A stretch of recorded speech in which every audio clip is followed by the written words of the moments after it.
दोस्तों नमस्कार।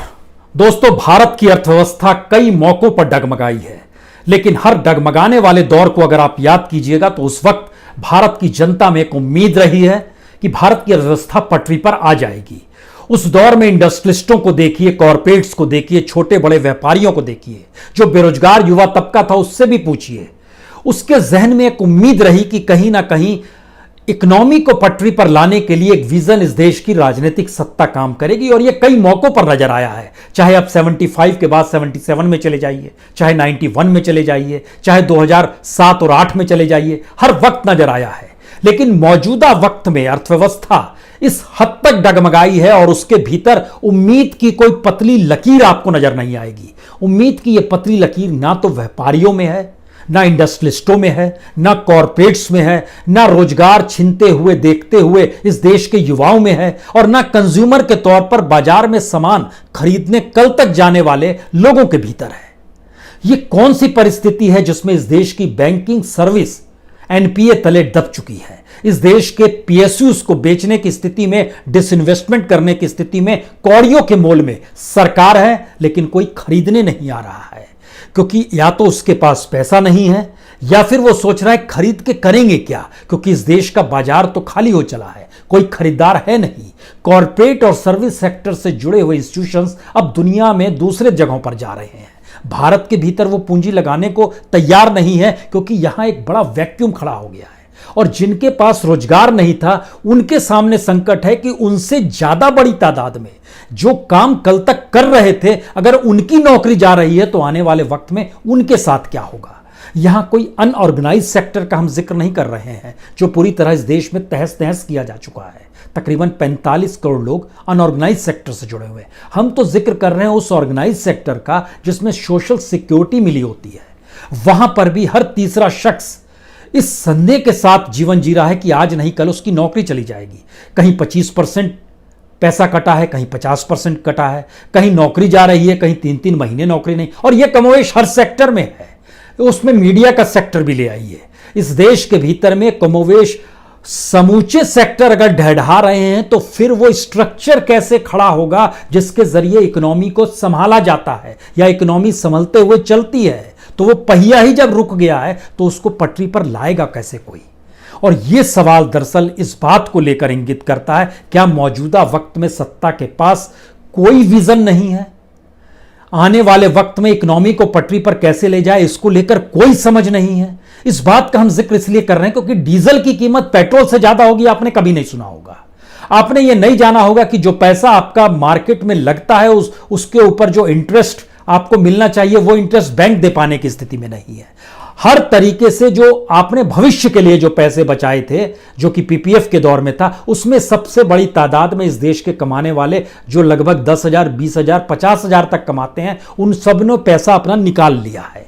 आने वाले वक्त में कौन क्या करेगा नहीं पता, यानी उम्मीद की एक पतली सी लकीर नजर नहीं आती है। तो इस देश के भीतर में राजनीतिक सत्ता का विजन क्या है और मौजूदा अर्थव्यवस्था क्यों उसको लेकर नाउम्मीदी जाग गई है? हमको लगता है आज उसकी नब्ज को पकड़ी है, और उसकी नब्ज को पकड़ने के लिए आज आपको एलआईसी को समझना होगा। एलआईसी का मतलब है इस देश के 24 करोड़ लोगों ने वहां से पॉलिसी ली हुई है। कुल पॉलिसी ली गई है 29 करोड़, यानी 24 करोड़ पॉलिसी धारक हैं जो एलआईसी से जुड़े हुए हैं, जिनका पैसा, जिस जनता का पैसा अपनी पॉलिसी के तहत उस एलआईसी के पास जाता है। आप कहेंगे एलआईसी कोई कंपनी तो है नहीं, एलआईसी कोई प्रोडक्ट तो बनाती नहीं है। आज इसे ही समझ लीजिए, भारत की इकोनॉमी आपके सामने बिल्कुल साफ और पारदर्शी हो जाएगी, क्योंकि एलआईसी को जिस सोच के साथ बनाया गया था उसमें बहुत साफ था कि इस देश की जनता जब अपनी मेहनत की कमाई एलआईसी के जरिए अपने को इंश्योर्ड करेगी, वो लाइफ इंश्योरेंस के तौर पर हो, 10 साल के लिए हो, 15 साल के लिए हो, 25 साल के लिए हो, तो कितनी बड़ी रफ्तार से बढ़ता चला जाएगा। लेकिन आपको जानकर हैरत होगी कि एलआईसी के पैसे को मौजूदा वक्त में ना सिर्फ लुटाया गया, सत्ता ने अपनी रईसी के लिए उसमें भी एनपीए का बोझ उस पर डाल दिया, बल्कि स्ट्रेटेजिकली जो बोनस मिलना चाहिए वो बोनस एलआईसी के जरिए इस देश के पॉलिसी धारकों का कम होता चला गया। तो आइए, इसको इसलिए खोलने की जरूरत है क्योंकि एलआईसी ही वो एकमात्र संस्था है जिसने इस देश के बैंकों को लोन दिया, जिसने नॉन बैंकिंग इंस्टीट्यूशन को लोन दिया, जिसने पीएसयूज को लोन दिया, जिसने रेलवे तक को लोन दिया। यानी कोई सेक्टर बचा नहीं है। और इस देश के भीतर में अभी भी आज की तारीख में भी सरकार के पास सिर्फ एलआईसी ही वो संगठन है जहां से वो पैसा निकालती है, जहां का पैसा किसी दूसरी जगह लगाती है, और ये खेल चलते रहता है। तो इस खेल के पन्ने को खोलने से पहले इसके छोटे से इतिहास को जान लीजिए। 1956 में एलआईसी को बनाया गया था। भारत सरकार ने 5 करोड़ रुपए उसमें डाले थे और उस 5 करोड़ रुपए में काम करने वाले उस समय अधिकारी थे 168। देश के 5 जगहों पर जोनल ऑफिस खोला गया और उसमें लगभग 212 ब्रांच, छोटे छोटे ब्रांच देश के अलग अलग हिस्सों में खोले गए एलआईसी के। ये हम जिक्र कर रहे हैं 64 साल पहले, यानी 1956। उस समय के सफर के बाद जब हम आज आपसे बात करें तो उस समय के 5 करोड़ रुपए आज की तारीख में एसेट के तौर पर एलआईसी के पास 36 लाख करोड़ हो चुके हैं। जी, ये है एलआईसी। एलआईसी के उस समय 168 अधिकारी थे। आज की तारीख में सीधे काम करने वाले 1,11,000 कर्मचारी हैं। 11 लाख से ज्यादा वहां पर एजेंट काम करते हैं। जो 212 ब्रांच देश भर में खुले थे वह 212 ब्रांच बढ़ते बढ़ते 2084 ब्रांच हो गए और उसके अलावे 1381 सैटेलाइट ऑफिसेज भी खुल गए हैं। 5 जोनल से बढ़कर 8 जोनल हुए हैं और इतनी बड़ी तादाद में भारत के पास एलआईसी का पैसा है। लेकिन स्थिति इस देश की यह आ गई कि अब एलआईसी के भी अपने स्टेक को भारत सरकार प्राइवेट सेक्टर को बेचना चाहती है, जिसके जरिए वो 1 लाख करोड़ रुपए कमाएगी। इसका मतलब कई है।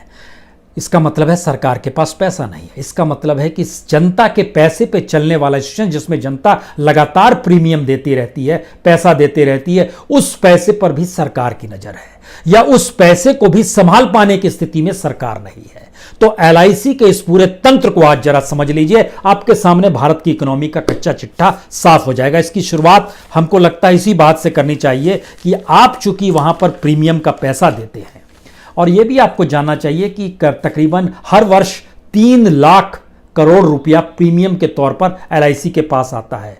20 लाख पॉलिसी हर साल एलआईसी बेचती है। कर्ज कमोवेश एवरेज निकालिएगा तो 10,000 करोड़ रुपए वो कर्ज दे देती है। लेकिन जिनको कर्ज दिया गया वो पैसे नहीं लौटा रहे थे। बोनस जो जनता को दिया जाना चाहिए, जो एलआईसी का पॉलिसी धारक है, उसको कम कर दिया गया। और इस सफर पर चलिए, क्योंकि यह सफर आपकी और हमारी दोनों की जिंदगी से जुड़ा है, जो भी एलआईसी से जुड़ा हुआ है।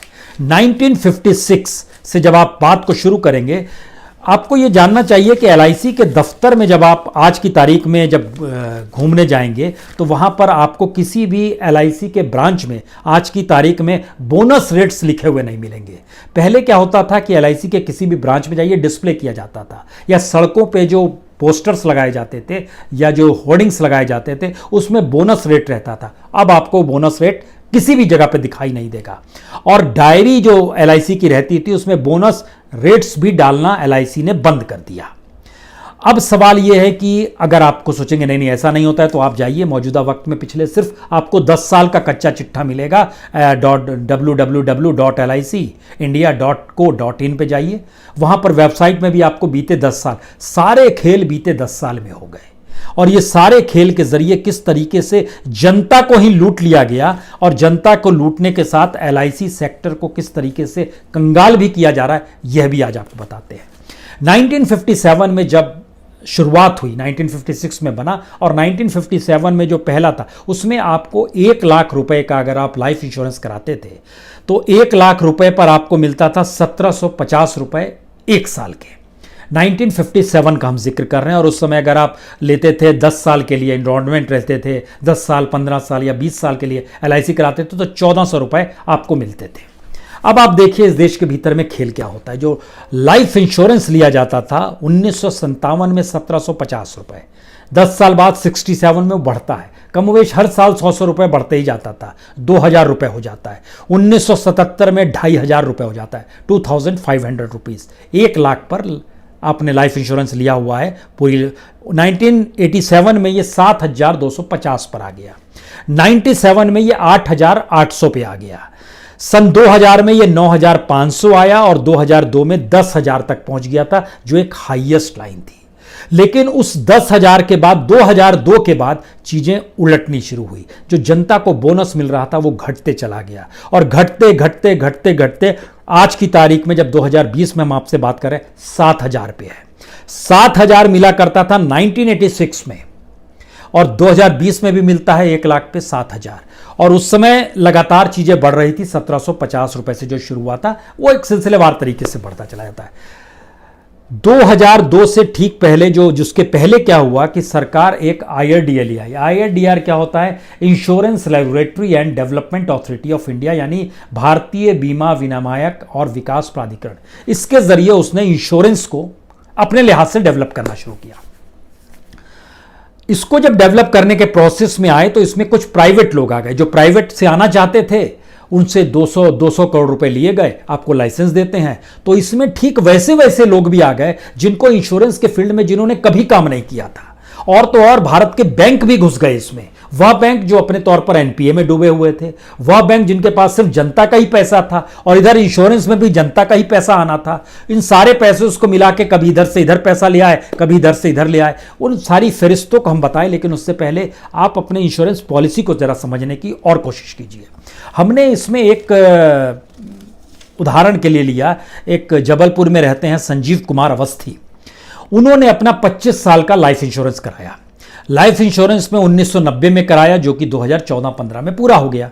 1990 में जब कराया तो उनको मिलते थे 1 लाख पर 6,800 रुपया ईयरली बोनस उनका था, जो कि 2000 में 8,000 पहुंच गया। लेकिन IRDA आने के बाद और प्राइवेट सेक्टर के घुसने के बाद वह चीजें कम होती चली गई और 2014 में जो उनकी आखिरी किस्त आई उसमें 4,800 आया, 1 साल का जो बोनस था।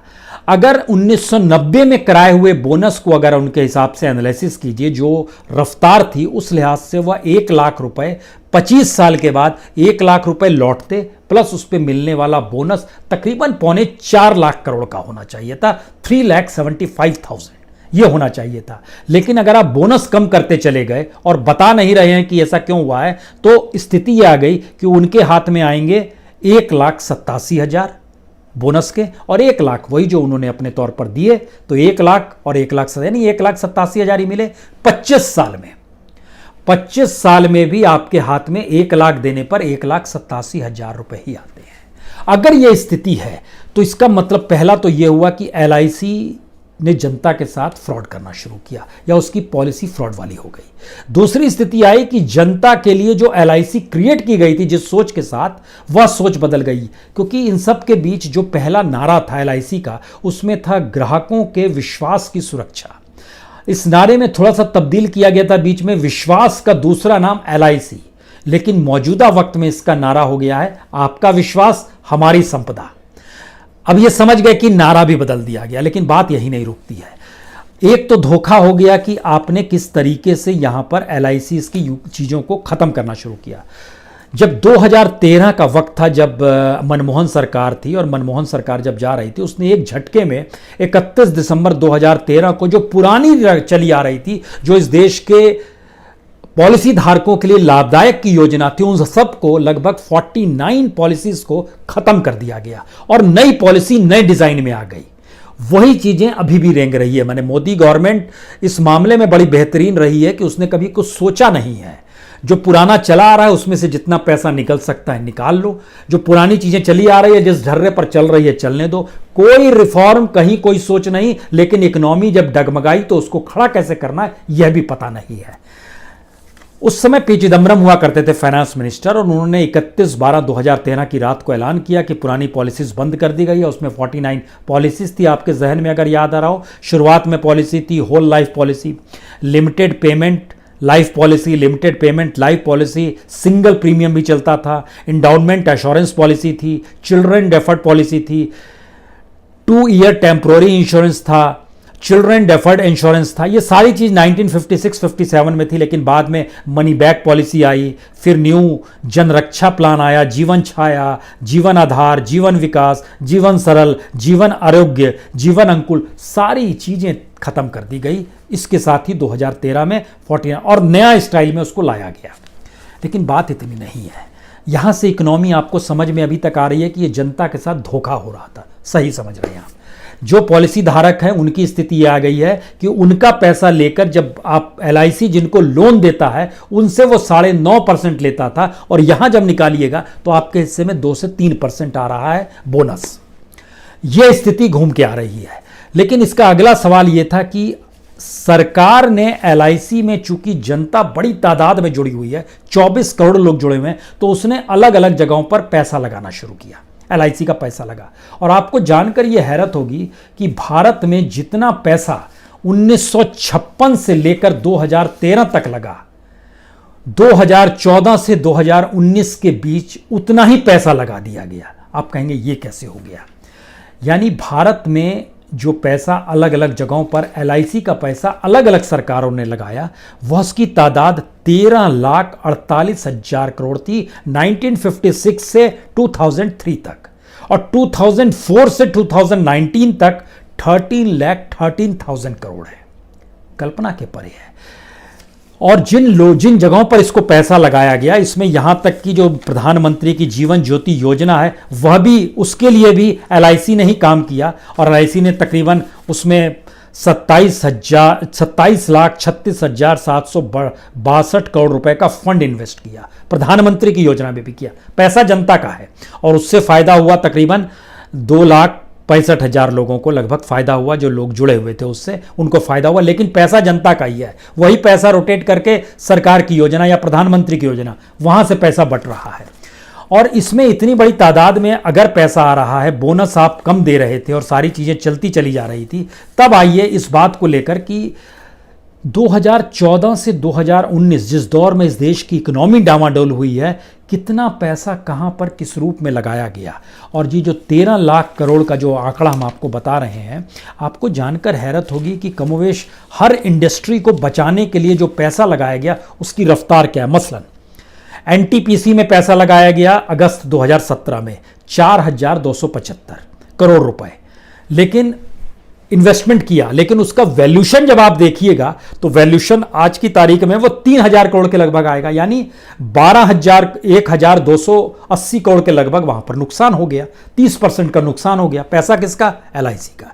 एलआईसी ने उसके बाद पैसा जीआईसी में लगाया अक्टूबर 2017 में 5,641 करोड़ रुपए। उसका वैल्यूशन आज की तारीख में 3 लाख करोड़ से कम का हो गया, 3,000 करोड़ से कम का हो गया। यानी लगभग 47% का घाटा हो गया। 2,662 करोड़ का वहां घाटा हो गया। कोई फिक्र नहीं, जनता का पैसा है, डूबती हुई जगह इंस्टीट्यूशंस में वहां पैसा सरकार के कहने पर लगा रहे हैं। तीसरा पैसा इन्होंने लगाया न्यू इंडिया इंश्योरेंस में नवंबर 2017 में 5,713 करोड़ रुपए। उसका वैल्यूशन तो घटकर 750 करोड़ तक आ गया। यानी लगभग 4,956 करोड़, यानी लगभग 86% से ज्यादा का नुकसान एलआईसी के पैसे का वहां हो गया। वो उबर नहीं पाया। उसके बाद पैसा लगाया गया हिंदुस्तान एरोनॉटिक्स लिमिटेड में, यानी एचएएल में। वहां पर मार्च 2018 में पैसा लगाया गया 2,843 करोड़। उसका भी वैल्यूशन आज की तारीख में वह भी लगभग 1,000 करोड़ से ज्यादा का नुकसान वहां पर हो गया। और तो और स्थिति यह आ गई कि आईडीबीआई बैंक जो था उसमें सरकार ने अति कर दी। वह आईडीबीआई जो खुद अपने तौर पर 55,000 करोड़ के घाटे से जूझ रही थी, वहां पर इन्वेस्टमेंट किया एलआईसी के पैसे का 21,624 करोड़ रुपए का, और उसका वैल्यूशन मौजूदा वक्त में घटकर 10,000 करोड़ के लगभग हो गया। यानी लगभग 10,000 करोड़ से ज्यादा का नुकसान वहां हो गया। मौजूदा वक्त में 30,000 करोड़ का एनपीए जो है वह सिर्फ, ये तो नुकसान था, एनपीए की स्थिति इसके पैरेलल में आई है। जरा और समझ पाएंगे आप कि किन किन कंपनियों को कितना कितना पैसा और कैसे दिया जाता है। जब हम आईडीबीआई का जिक्र आपसे कर रहे थे, आईडीबीआई का एक अपना फेडरल लाइफ इंश्योरेंस भी है।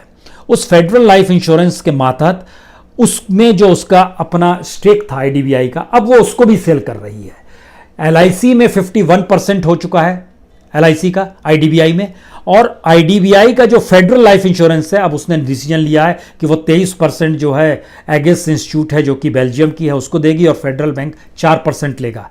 यानी कुल 595 करोड़ का खेल है, यानी 49% एगेस इंश्योरेंस के पास आ जाएगा, 30% फेडरल बैंक के पास आ जाएगा, 21% आईडीबीआई के पास आ जाएगा। ये स्थितियां जब आप देखते हैं तो जब आईआरडीए 99 में लाया गया और इस देश में प्राइवेट सेक्टर को इजाज़त दी गई कि आप भी आ जाइए इस देश में पैसा बनाने के लिए, और 26% एफडीआई को बढ़ाकर 49% कर दिया गया, तो भारत की हर कंपनी ने दुनिया के हर बड़ी कंपनी के साथ तालमेल किया, उसका पैसा लाया, भारत के लोगों ने पैसा डाला, वो पैसा उड़ के वहाँ चला गया। अब आप सोचेंगे कैसी कैसी कंपनियाँ हैं। अब आप देखिए एक्साइड लाइफ इंश्योरेंस, एक्साइड का काम क्या है, Bajaj alliance life insurance, Bajaj का काम क्या है, Reliance Nippon life insurance, Reliance का काम क्या है, सहारा, ये अनिल अंबानी वाला है, सहारा इंडिया लाइफ इंश्योरेंस, उसका काम क्या है, IDBI federal life insurance, IDBI bank आज की तारीख में एक लिहाज से कंगाल हो गया, और बैंक इंडिया फर्स्ट बैंक आ गया। उसके बाद आप देखिए तो पीएनबी आ गया, एसबीआई आ गया, कोटक आ गया, आईसीआईसी आ गया, सब घुस गए इस फील्ड में, क्योंकि यहां पर जनता सीधे पैसा दे रही है और पैसा उड़कर उनके पास चला जा रहा है जो पैसा दुनिया में कहीं भी लगा सकते हैं। और स्थिति धीरे धीरे ये हो गई है कि एलआईसी का पैसा जितनी बड़ी तादाद में, अगर पूरे सारे स्टाइल्स को जोड़ दीजिएगा आप, जितने भी प्रीमियम आते हैं, तो 2019 का डाटा बताता है कि लगभग 66% अभी भी हिस्सेदारी एलआईसी की है, लगभग 33% प्राइवेट सेक्टर की है। लेकिन रकम कितनी है जो साल की रकम है? एलआईसी के पास 2019 में प्रीमियम के जरिए 3,37,505 करोड़ रुपए आए प्रीमियम के। प्राइवेट सेक्टर के पास, जो प्राइवेट सेक्टर का इंश्योरेंस था, उनके पास आया 1,70,626 करोड़ रुपए। 2% 3% का बोनस है और पैसा मार्केट में लगाया जा रहा है। ये पैसा लगाते लगाते स्थिति इतनी बिगड़ती चली गई कि बोझ बढ़ता चला गया एलआईसी पर, और एलआईसी आज की तारीख में उसका जो एसेट है, जो 36 लाख करोड़ का एसेट है, उसमें आप यह भी समझिए कि इस एसेट में, इस देश के भीतर में एलआईसी ने अब अपनी बिल्डिंगें बना ली हैं। लेकिन इस देश के जो 24 करोड़ पॉलिसी धारक हैं और जो उन 29 करोड़ पॉलिसी ली गई है, उसमें जो बोनस कम करते चले गए, और बोनस कम करते करते स्थिति ये आ गई कि जो बैंक के भीतर जो पैसा जमा होता है उसका बोनस और एलआईसी का बोनस कमोवेश एक स्थिति में आ गया, या उससे भी नेगेटिव आ गया। अब जनता का ही पैसा उन जगहों पर लगा दिया गया जिसके जरिए था कि इस देश की इकोनॉमी डेवलप होगी। तो मौजूदा वक्त में उम्मीद इसलिए नहीं जाग रही है कि जनता का दिया हुआ पैसा, एक तो ये सरकार जनता के टैक्स से दिए गए पैसे से चलती है, दूसरा जनता जो इंश्योरेंस में पैसा भी लगाती है, वह पैसा भी जिन जिन जगहों पर दे दिया गया और जिन जिन जगहों को उबारने के लिए दिया गया, वह उबर इसलिए नहीं सकते हैं क्योंकि कंज्यूमर हमारा गायब हो गया, उसकी जेब में पैसा नहीं है। हमारे यहां का लेबर गायब हो गया, वह किस प्रोडक्शन को करे। इंडस्ट्रीज गायब होने लगी क्योंकि इंडस्ट्री समझ नहीं पा रही है वो कौन सा प्रोडक्ट बनाए। सैनिटाइजर की इकोनॉमी तो हो नहीं सकती है, किट की इकोनॉमी भी नहीं हो सकती है, तो कौन सी पैसा बनाए, कहां से पैसा बनेगा। कॉर्पोरेट को समझ नहीं आया कि अब वो किस जगह पे फाइनेंस करे, किस जगह पे किस चीज का प्रोडक्ट बनाए। ये क्राइसिस आ गई, और इस क्राइसिस में इस सरकार के सामने कोई विजन नहीं कि दरअसल चीजें डेवलप कैसे करनी है। उसके सामने अभी भी सवाल है, पैसे कहां से आ सकते हैं। एलआईसी से आ सकते हैं, बैंकों से आ सकते हैं, आरबीआई से आ सकते हैं, पेट्रोल डीजल की कीमत बढ़ाकर आ सकते हैं, हर वो जगह जिसके जरिए आ सकता है। और इसके पैरेलल में इन्होंने एक बैंकरप्सी कानून बना दिया और उसके मातहत इस बात का भी जिक्र कर दिया कि अब उस पर कार्रवाई तुरंत फटाफट नहीं करेंगे। यानी इस देश के जितने बिल्डर्स हैं, मान लीजिए वो घपला घोटाला किए, रजिस्ट्री नहीं करा रहे हैं अपने घरों की या किसी भी बड़ी बिल्डिंग की, उसके लिए उन्होंने एक रास्ता खोल दिया है। और एक स्थिति ऐसी आ गई है, इससे पहले था कि 90 दिनों में अगर आप पैसा नहीं लौटा रहे हैं तो वो एनपीए में आ जाएगा, उसको भी बढ़ा दिया। यानी एलआईसी कब डूबेगा, बैंक कब डूबेंगे, इंस्टीट्यूशंस कब डूबेंगे, अब उसकी मियाद बढ़ा के इन्होंने इस साल के अंत तक कर दी। इससे इकोनॉमी कहां जागेगी और इससे स्थिति कहां ठीक रहेगी। ये एक ऐसा सच है जिसमें आपके सामने कोई पॉलिसी ही नहीं है। और जिस चीन का जिक्र होता है, आखिर में उस चीन का सच भी समझ लीजिए। चीन जो है मकाऊ के रास्ते से, सिंगापुर के रास्ते से भारत में माल बेच रहा है, लेकिन भारत को यह समझ नहीं आ रहा है कि भारत के माल भी जो चीन जाते थे, भारत का माल जो सिंगापुर जाता था, भारत का माल जो मकाऊ जाता था, उन व्यापारियों को राहत कैसे दे। तो वो रोना रो रहे हैं, वो सरकार के दफ्तर के बाहर खड़े हैं। आपको जानकर हैरत होगी कि हांगकांग से हमारे यहां पिछले साल जो माल आया था वो तकरीबन 16.93 बिलियन डॉलर का था, और भारत से जो माल गया था सिंगापुर वह लगभग 10.96 बिलियन डॉलर का था। सवाल अभी उनका छोड़ दीजिए, यहां पर जो लोग लगभग 11 बिलियन डॉलर का सिंगापुर माल बेच रहे थे, उनका माल अब वहां पर वो लेने को तैयार नहीं है, क्योंकि भारत के साथ अब ठनी हुई है। भारत अगर उनके माल को रोक रहा है तो वह भी वहां पर रोक रहे हैं। सिंगापुर और मकाऊ में भारतीय व्यापारियों का माल रुका पड़ा है। हमारी इकोनॉमी अगर देशभक्ति के दायरे में है तो देशभक्ति का मतलब इस देश के नागरिक होने चाहिए, ना कि अपनी पूंजी और अपना पैसा और सरकारी खजाना होना चाहिए, अपनी रईसी होनी चाहिए। और अगर हमारी इकोनॉमी कैपिटलिज्म के रास्ते पर है तो इस देश का व्यापारी, इस देश का इंडस्ट्री, इस देश का कॉरपोरेट, इस देश का कंज्यूमर, उनके पास पैसा होना चाहिए। हम किसी भी लाइन में नहीं खड़े हैं। ये कौन सी कतार है ये आप नहीं जानते हैं। और LIC इस देश की इकोनॉमी की वह नब्ज है जहां पर सबसे ज्यादा पूंजी जनता की दी हुई है, सीधे दी हुई है, हर दिन दी जा रही है, हर बरस दी जा रही है। इतनी बड़ी तादाद में किसी जगह पे 3.5 लाख करोड़ रुपया प्रीमियम के तौर पर किसी जगह जनता नहीं देती है, भारत में ही देती है, और 24 करोड़ लोग उससे जुड़े हुए हैं। तो कल्पना कीजिए किस तरीके से सिर्फ लूट की परिस्थितियां भारतीय विजन का हिस्सा है, भारतीय इकोनॉमी का हिस्सा है, भारतीय गवर्नमेंट की अर्थव्यवस्था को चलाने की सोच है। बहुत बहुत शुक्रिया।